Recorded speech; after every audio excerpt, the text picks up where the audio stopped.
Ya, Assalamualaikum warahmatullahi wabarakatuh. Selamat pagi untuk kelas 11 multimedia. Ya, hari ini kita masuk lagi di materi desain grafis percetakan. Nah, di sini saya akan menjelaskan ke kalian semua, anak-anak semua, dasar-dasar dari desain grafis percetakan sebagai pertemuan pertama kita membahas materi.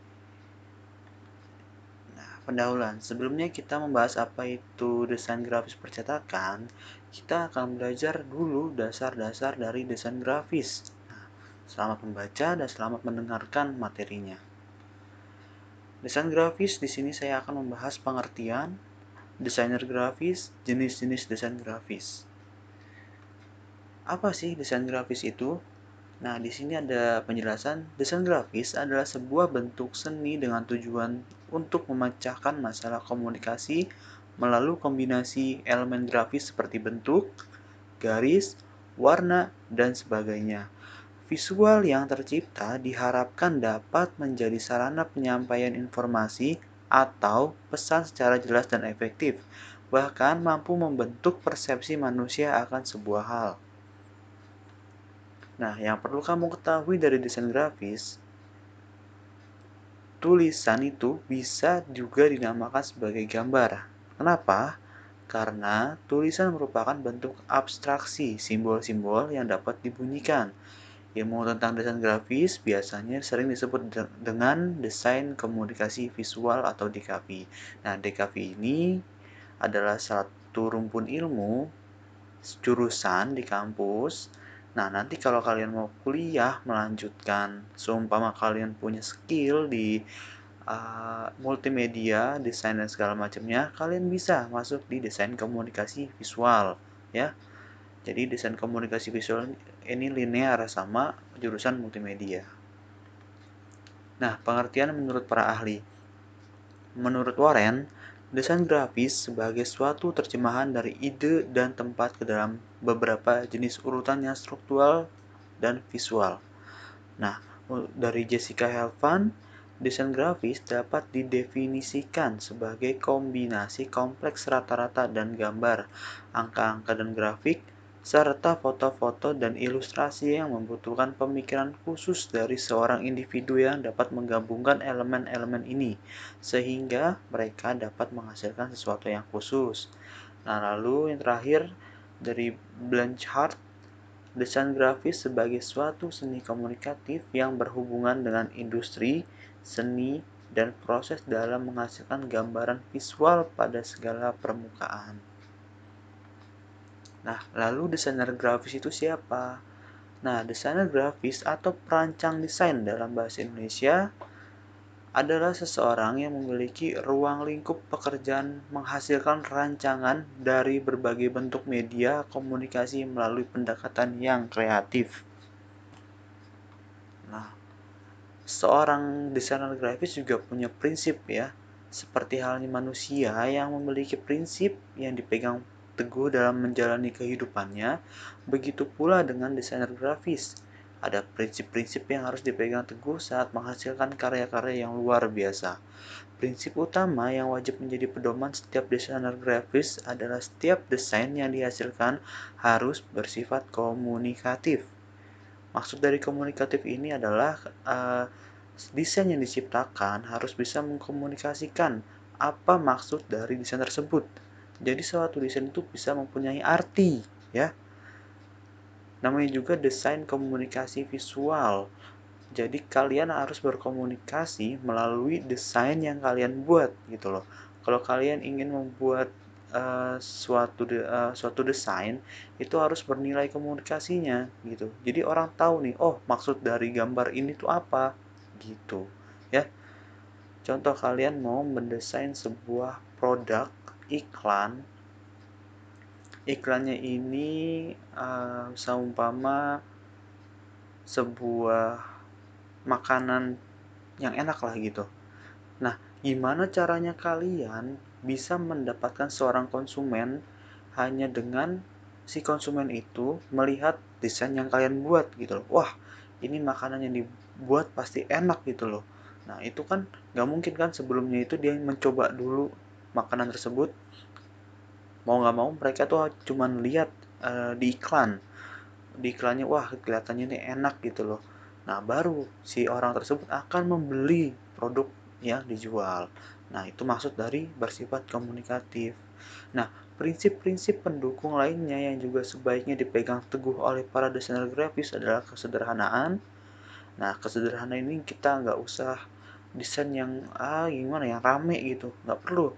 Desain itu yang sederhana-sederhana aja ya, tapi bagus gitu loh.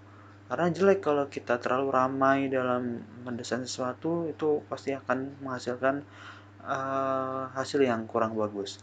Lalu keseimbangan, kesatuan, penekanan irama dan proporsi ya. Lanjut. Nah, ini ada fakta menarik. Seorang desainer grafis.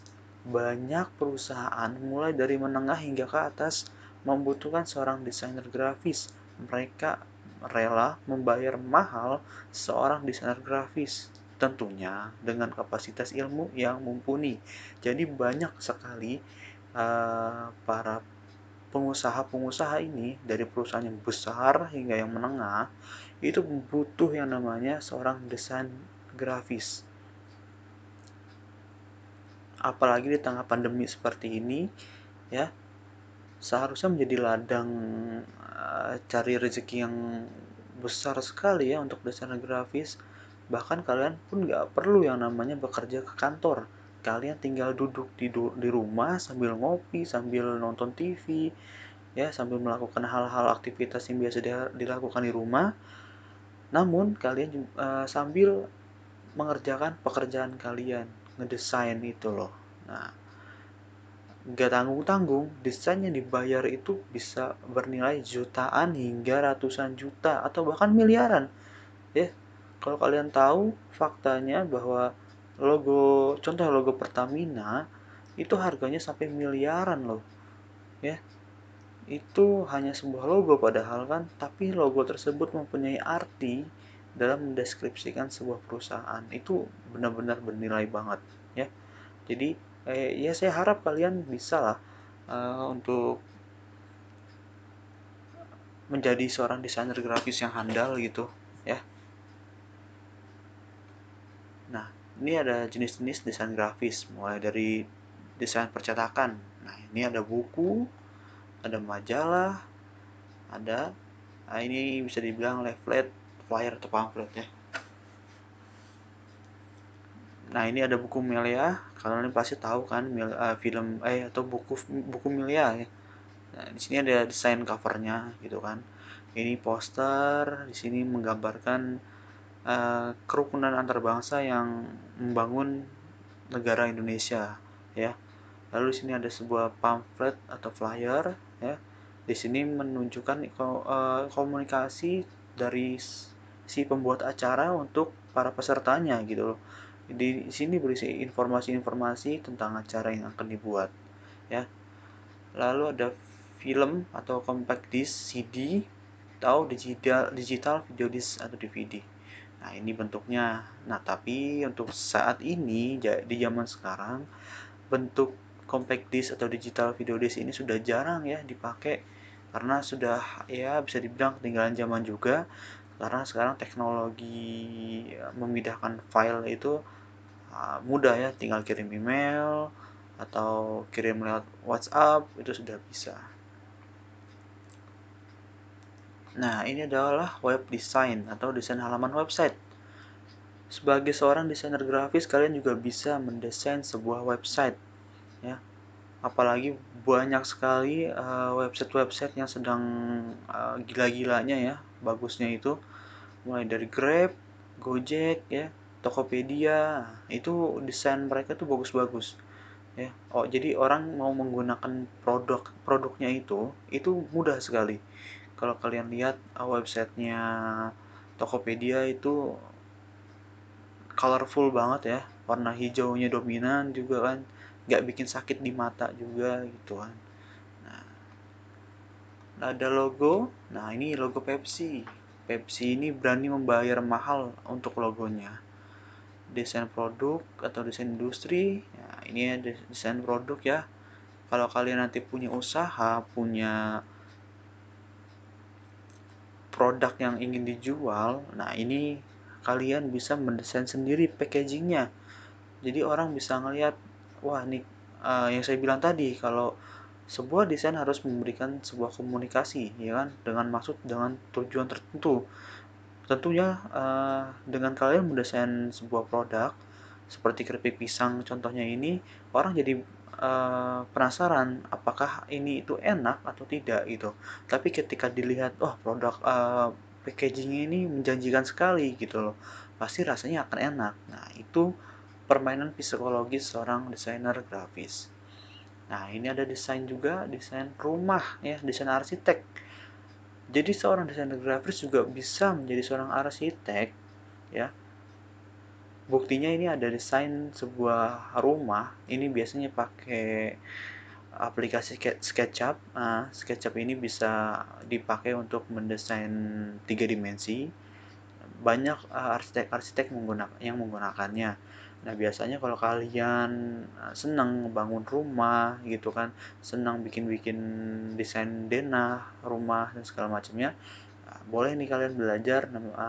Nanti saya kasih referensi aplikasinya, itu namanya SketchUp ya. Keren loh, ini bisa kalian bisa jual desain kalian kan ke properti, perusahaan properti, ke perumahan-perumahan itu kan yang butuh desain rumah minimalis dan keren gitu. Nah, ini bisa jadi. Nah, mungkin cukup seperti itu aja untuk pertemuan kali ini, singkat namun cukup padat isinya. Nah, tugas hari ini kalian silakan merangkum LKS halaman 8 dan 9. Itu hanya 2 halaman doang yang berisi pengertian, mulai dari pengertian desain grafis dan desainer grafis. Lalu kalian diminta mendeskripsikan jenis-jenis sebuah desain grafis. Nah, tapi jika tidak mempunyai LKS atau belum membelinya, silahkan kalian rangkum materi yang saya sedang bawakan ini. Jadi kalian tonton dulu, silahkan, lalu kalian rangkum ya. Nanti saya akan sediakan link untuk mengumpulkan tugasnya. Oke?